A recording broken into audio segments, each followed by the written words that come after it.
Good morning to all of you once again. Last time पे metro modern history की चर्चा किए थे। अब मेट्रो मॉडर्न हिस्ट्री में हम लोगों ने अब 2020 के पेपर को देखा था जो इलाहाबाद यूनिवर्सिटी ग्रेट या पीएचडी के लिए आया हुआ था। Now we are going to discuss previous year paper of metro and modern that came in 2021 जो 2021 में आया हुआ था, क्योंकि अगला 2022 के सेशन का जो एग्ज़ाम है वह 23 अप्रैल 2023 को प्रस्तावित है। ओके, तो चलिए चर्चा करते हैं।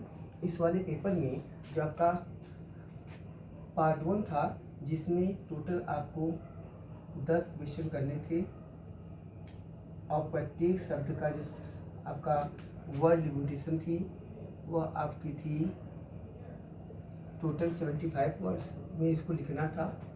और यह इस क्वेश्चन ऑफ 12 मार्क्स, ये प्रत्येक क्वेश्चन 12 मार्क्स का था, जो टोटल आपका था 120 मार्क्स, टोटल 120 मार्क्स।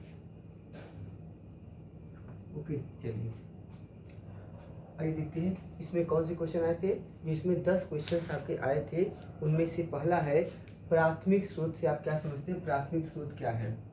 तो इसका पहला क्वेश्चन था primary sources, what do you mean by the primary sources in research. तो प्राथमिक स्रोत क्या होते हैं, प्राथमिक स्रोत क्या क्या है, पहला क्वेश्चन।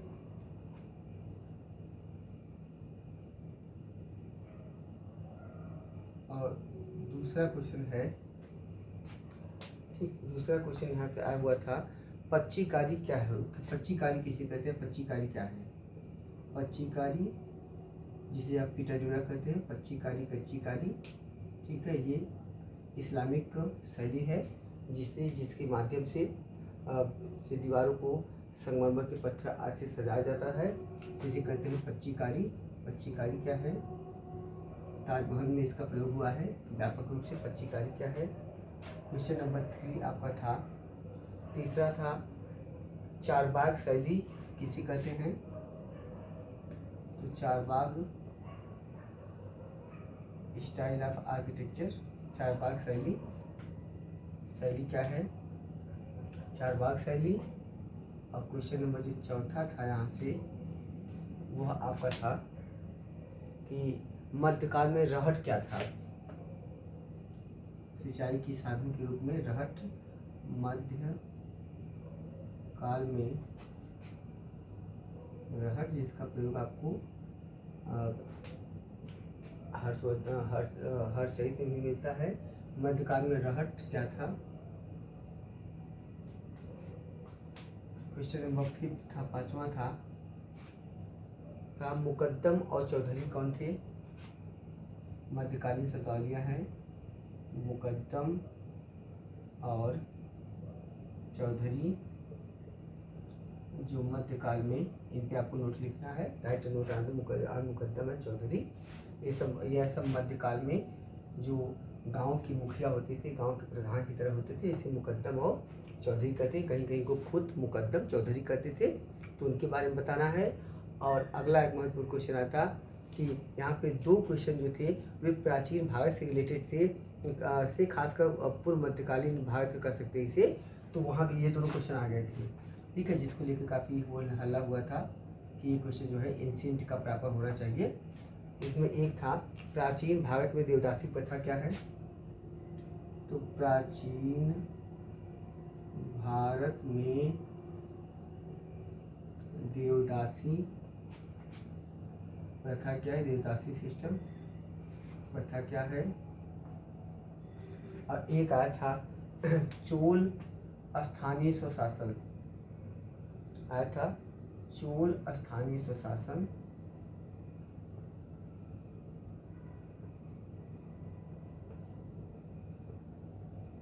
चोल स्थानीय स्वशासन, ठीक। इसके बाद आपका 8वां 9वां और 10वां जो प्रश्न है वो अभी हमको मिल नहीं पाया है, तो आपको इसलिए वो क्वेश्चन भी नहीं बता रहा हूँ। तो प्रोबेबली आप समझिएगा कि यहाँ पे भी 3 क्वेश्चन होंगे। जैसे आपका हो सकता है कि स्वदेशी आंदोलन के बारे में बताइए, या अगर नेहरू रिपोर्ट क्या होता है उसके बारे में बताइए, या बलबन का राजस्व सिद्धांत बताइए। ठीक, तो 10 क्वेश्चन हो जाएगा आपका। पार्ट 2 में जो मेन क्वेश्चन आया था अभी हम उसी फोकस करें जो हमको अब मिल चुका है। अगला जो सेक्शन बी में 4 क्वेश्चन आते हैं उसमें से 2 क्वेश्चन आपको करना होता है। तो यहाँ इसमें से कितना करना है आपको, इसमें से आपको टोटल 2 क्वेश्चंस करना है, जिसका शब्द सीमा होगी 175 वर्ड्स में आपको करना है। और टोटल ये है 20 मार्क्स का एक क्वेश्चन होगा, और टोटल आपका हो जाएगा टोटल मार्क्स 40। ओके, इसमें जो 4 क्वेश्चन आते हैं, जो हमको 2 क्वेश्चन एग्जैक्ट जो पता है वो आपको वही बताएंगे बस। इसमें क्वेश्चन नंबर 1 था शेरशाह सूरी अकबर का अग्रगामी था, इस कथन की विवेचना कीजिए। शेरशाह सूरी अकबर का अग्रगामी था इस कथन की समीक्षा कीजिए। अग्रगामी था, समीक्षा कीजिए। बहुत बड़ा क्वेश्चन था। दूसरा क्वेश्चन है जहाँ पर आया था वो है बाबर के भारत पे विजय के कारण। बाबर के भारत पर विजय के कारण। ठीक, और 2 क्वेश्चन इसमें और आया था, वो था आपका 3 और 4। ठीक, और 4 में से आपको 2 क्वेश्चन करना था। 2 क्वेश्चन हमारे पास नहीं अवेलेबल इसलिए आपको नहीं बता रहे हैं।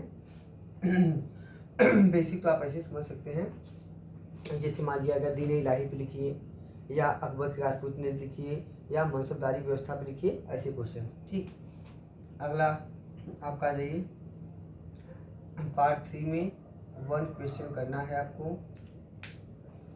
पार्ट सी 1 क्वेश्चन करना है, 400 वर्ड्स का है, सबसे लॉन्ग यही है, 400 वर्ड्स का है। इसका आपका है 40 मार्क्स का है, 40 नंबर का क्वेश्चन है, और टोटल भी आपका हो जाएगा 40, टोटल 40 मार्क्स हो गया। इसमें कौन सा क्वेश्चन आया था, इसमें क्वेश्चन नंबर 1 आया था। इसमें 3 क्वेश्चन आता है, एक करना होता है। 2 क्वेश्चन हमको पता है एग्जैक्ट, वही उसी चर्चा करेंगे। एक क्वेश्चन आया था मौखिक इतिहास, जो ओरल हिस्ट्री होती है, इससे आप क्या समझते हैं, what do you mean by the oral history. मौखिक इतिहास से क्या समझते हैं, मौखिक इतिहास क्या है। मौखिक इतिहास ठीक है, मौखिक इतिहास से क्या समझते हैं, क्या कहेगा, right a note on oral history या ओरल ट्रेडिशन ऑफ हिस्ट्री। मौखिक इतिहास लेखन या परंपरा, मौखिक इतिहास से क्या समझते हैं, एक।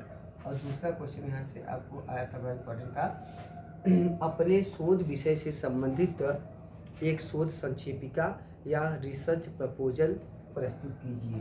तो अगला आपका आया था रिसर्च प्रपोजल।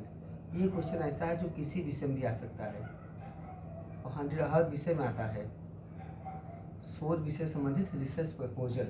ठीक है, और एक क्वेश्चन कोई और आया था। ओके, तो एग्जैक्ट नहीं पता इसलिए उसको नहीं बता रहे हैं। तो एक तीसरा क्वेश्चन कोई और आया था, यही आपके 3 क्वेश्चन में एक करना था। तो एक बेसिक स्ट्रक्चर आपको पता चल जाएगा। अक्सर पूछा जाता है कभी कभी, वो हमारे ख्याल से वो आया था सबल्टन अप्रोच ऑफ हिस्ट्री आया था। ठीक है, सबल्टन अप्रोच ऑफ हिस्ट्री क्या होता है। तो ऐसे ही एक अपना याद कर रख सकते हैं। आपके टॉपिक सबअल्टर्न अप्रोच ऑफ हिस्ट्री है, क्षेत्रीय इतिहास का महत्व है, तो ये सब भी से आ सकते हैं।